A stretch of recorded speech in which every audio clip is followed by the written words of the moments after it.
combination ng tatlong young designers. And the styles you're about to see tonight might give you a bright idea on how you will reinvent your sense of fashion, from drab to fast. Let's get to know kung sino-sino ang mga young designers at entrepreneur na magpapasiklaban sa runway na banat.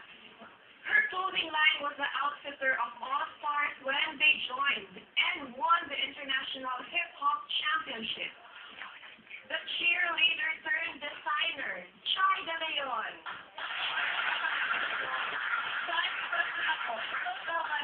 Sinuot ni Neil Diamond, famous graphic novel, yung shirt na design mo.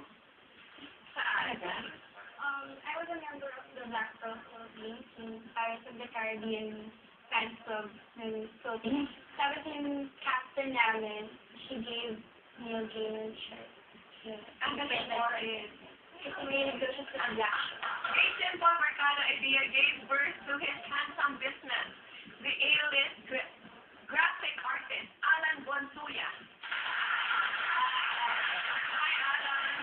Tell us about this Mercado idea that you had way back in 2005. Well, nag-start yung nasa youth camp kami, and kumbaga nag-hangout na kami, then all of a sudden, parang, dude, mag-start tayo lang ng business. And it's a shirt business. Tawagin natin, pogi shirt, gawa ng gwapo, suot ng gwapo at gwapa. Ay, okay. Gawa ng gwapo, suot ng gwapo at gwapa. Our next guest, he is just a new graduate with a clothing business that will drive you mad. The guest entrepreneur that you will never forget, Mike Ogbinay. Si Mike naman, tinutulungan niya yung mga designs na binibenta mo sa net. How is this? Okay, so, ang idea kasi namin is, maraming Pinoy na may idea sila na magaganda. Tapos, Pinoy talaga sila. As in, like, MMDA design sila. So, we sell them, then we sell them online. Tapos, may sell sa kanila, parang Parang may commission sila pag nabenta. Parang binigyan niya sila ng way para to start their own business. Kalina na muhunan. On the way to the runway, let the showdown begin. Sa loob lamang ng 3 minuto ay kailangan niyo makagawa ng superb and excellent shirt style. Kung sino ang pinakamagandang magsayaw ng runway.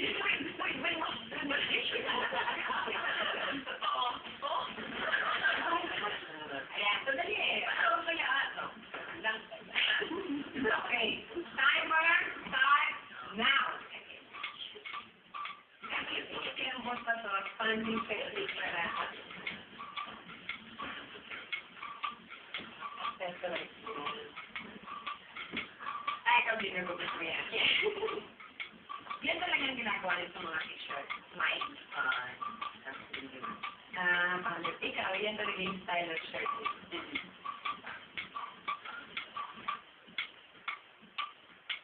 Alam mo, graphic designer ka talaga, no? Saka artist. Sino mo, te? Mana-mana, te. This Polish na yan. Maganda, no? So, tingnan nga natin. Ito ang ginawa ni Alan. Matapat. Ano ginawa mo dito? Parang, ito yellow, wala Yung mga stars, gumawa ko ng stencil, nag-sponge ng textile eh. Gumamit ako ng colored glue para ilagyan ng may mga ganito ba pwede itong lagsahan? Pwede. Hindi makawala yung glue. Yung glue, kailangan maingat lang, lalo na kung Pag-lansya rin. pag-lansya. At saka yung pusot, kasi usually pag yung glue, pag kinusot ng todo, pwede siyang matanggal. Ano yung nakalagay sa shirt mo? Malikhain. Malikhain. Ano yung ginawa ko? okay, so, basically, hindi na ako accessories ko ng shirt. Parang, Pakitaas natin, Mike. Ano yung ang ating parang ang idea is parang pwede mo siyang ma-accessorize yung shirt in any way na ano nakalagay? Alamin ang ating atoy ko.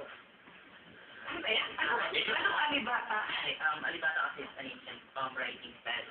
Talaga? Alam mo ano ang ginagawa? Ang punto ni Anjoy, ito eh. Si Anjoy mahilig magkupit-kupit lang. Pag binili yung boyfriend mo yung shirt niya, pang guy, can cut it. Pero pag hiningi niyo daw yung boyfriend na, yung shirt ng boyfriend niyo, pwede niyo gawing mas feminine, putulin niyo, putulin niyo tapos, it does that, at meron pang pampuha, diba? Meron kayo ng t-shirt, meron pa kayong pampuha. Correct tayo. Ano daw galing talaga ng mga Pinoy, no? Kaya dapat talaga sinasangkilit natin sa sarili nating atin para support na natin ang channel. Saan kayo nakakakuha ng inspiration sa mga designs ninyo? Thank you very much for that. I'm sure our audience would love to know where they can contact you for your goods.